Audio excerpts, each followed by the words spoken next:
Audio Jungle.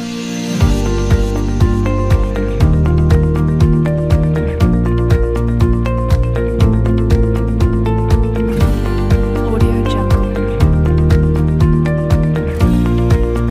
Assalamualaikum warahmatullahi wabarakatuh. Bagaimana kabarnya hari ini? Alhamdulillah semuanya diberikan kesehatan untuk mengikuti pembelajaran kita pada hari ini. Nah, sebelum memulai pembelajaran, marilah kita berdoa sesuai agama dan keyakinan kita masing-masing. Doa dimulai. Doa selesai. Nah, sebelum memulai pembelajaran, Ibu akan mengecek kehadiran kalian terlebih dahulu. Apakah ada temannya yang tidak hadir? Alhamdulillah semuanya hadir dan siap untuk mengikuti pembelajaran kita pada hari ini. Adapun pembelajaran kita pada hari ini yaitu tema 3 peduli terhadap makhluk hidup, subtema 1 hewan dan tumbuhan di lingkungan rumahku, pembelajaran 1. Nah, anak-anak, sekarang Ibu akan memperlihatkan kepada kalian gambar serumpun padi. Nah, inilah gambar serumpun padi. Ibu akan membacakan teks tentang gambar serumpun padi yang Ibu perlihatkan tadi. Padi adalah tanaman yang sangat penting di Indonesia. Padi menghasilkan beras. Banyak penduduk Indonesia yang mengonsumsinya. Padi dapat tumbuh di daerah panas dengan curah hujan tinggi. Daerah utama penghasil padi adalah Jawa Barat, Jawa Timur, Jawa Tengah, Sulawesi Selatan, dan Sumatera Utara. Karawang, Jawa Barat dikenal sebagai lumbung padi nasional. Pertumbuhan padi dibagi menjadi 3 tahap besar. Pertama-tama, benih atau biji padi dimasukkan ke dalam karung goni dan direndam 1 malam di dalam air mengalir supaya perkecambahan benih terjadi bersamaan. Selanjutnya, benih-benih ini ditanam di lahan sementara. Bibit yang telah siap dipindah tanamkan ke sawah. Biji atau benih tadi akan tumbuh berkecambah hingga muncul ke permukaan. Bakal akar dan tunas menonjol keluar, lalu batangnya memanjang.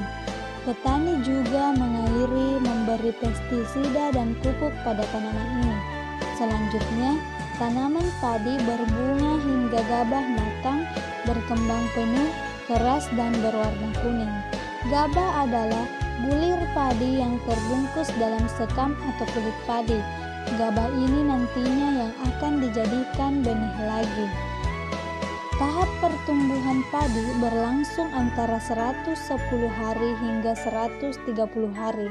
Setelah panen padi, gabah ditumbuk dengan lesung atau digiling sehingga sekam atau kulit padi terlepas dari isinya. Bagian isi inilah yang berwarna putih, kemerahan, ungu, atau bahkan hitam yang disebut.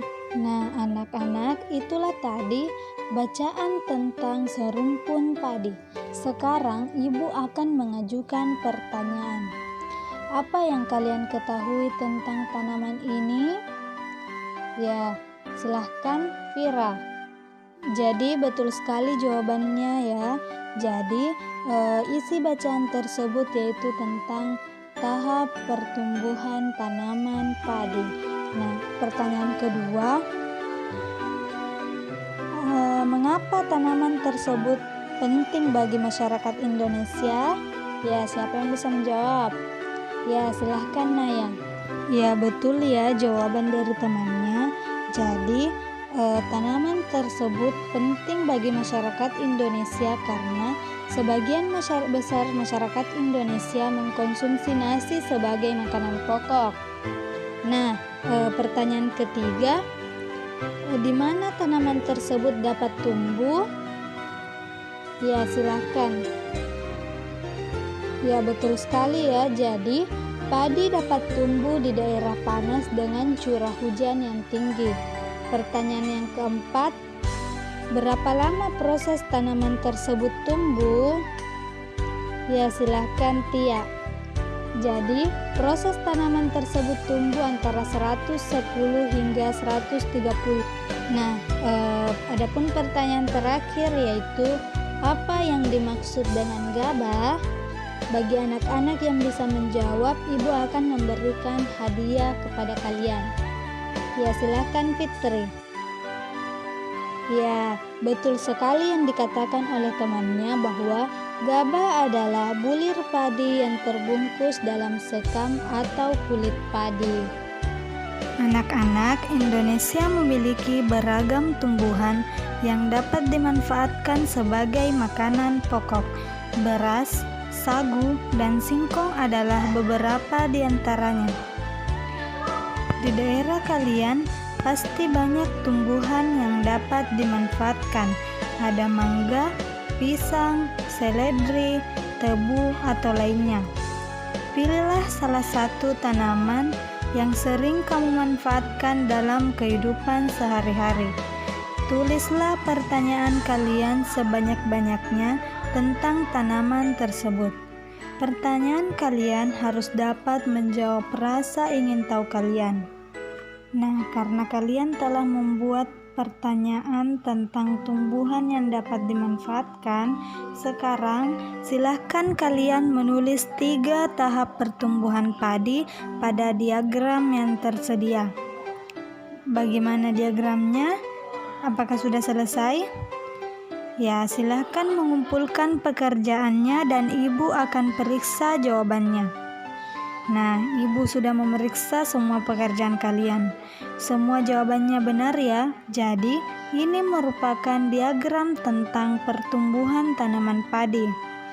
Berdasarkan diagram tersebut, bagian mana yang paling penting, mengapa, dan apa dampaknya jika bagian tersebut mengalami masalah? Ya, silakan Evi.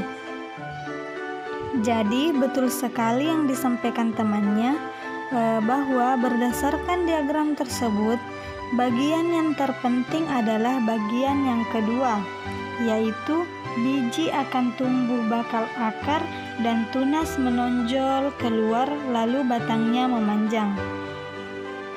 Karena pada masa tumbuh padi sangat menentukan untuk perkembangan selanjutnya. Jika pada fase ini mengalami kegagalan, maka tanaman padi tidak bisa tumbuh. Sekarang ibu akan menjelaskan cara mempertahankan padi tetap dapat dinikmati masyarakat Indonesia.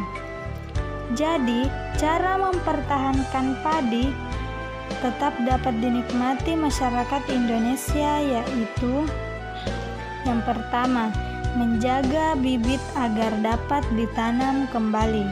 Yang kedua, menjaga lahan pertanian. Jangan sampai lahan digunakan untuk kebutuhan lainnya, misalnya digunakan untuk mendirikan bangunan. Yang ketiga, menjaga kebersihan lingkungan sekitar. Sampah akan menyebabkan banjir. Apabila terjadi banjir, maka tanaman padi tidak akan tumbuh.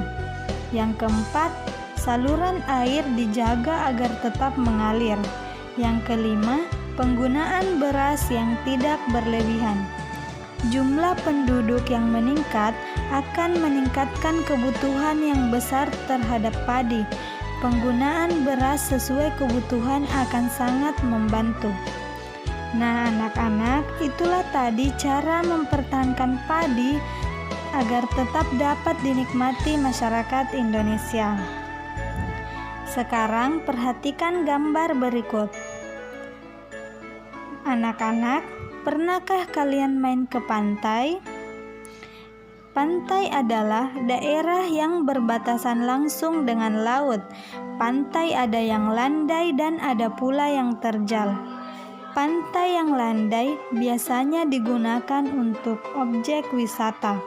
Dataran tinggi adalah permukaan bumi yang ketinggiannya 500 meter di atas permukaan laut. Selanjutnya, dataran tinggi biasanya dimanfaatkan untuk peristirahatan, objek wisata, dan usaha perkebunan. Kemudian, dataran rendah adalah permukaan bumi yang datar dengan ketinggian kurang dari 200 meter dari atas permukaan laut. Pada umumnya, Dataran rendah berada di sekitar pesisir pantai.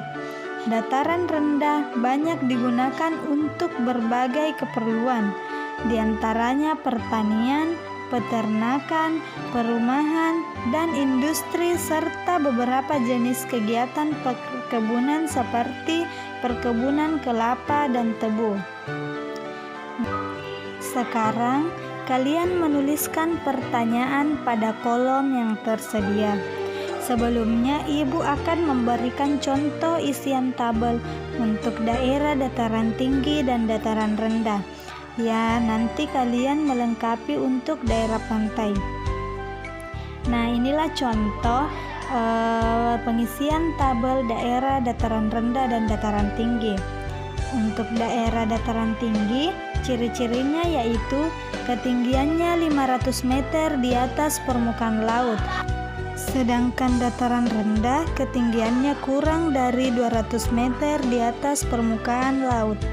Adapun sumber daya alam untuk daerah dataran tinggi yaitu tanaman, sayuran, dan buah-buahan. Untuk daerah dataran rendah, hewan ternak, sayuran, dan buah-buahan. Dan adapun manfaat untuk daerah dataran tinggi yaitu sebagai tempat peristirahatan, objek wisata, dan perkebunan. Sedangkan untuk daerah dataran rendah yaitu sebagai pertanian, perkebunan, peternakan, dan industri. Adapun mata pencaharian untuk daerah dataran tinggi yaitu banyak meliputi petani dan pekebun. Dan sedangkan untuk daerah dataran rendah yaitu petani, karyawan, dan buruh. Nah, anak-anak, tulislah pertanyaan sebanyak-banyaknya tentang karakteristik alam di mana tumbuhan pilihan kalian hidup. Tambahkan pertanyaan kalian ke dalam daftar pertanyaan sebelumnya.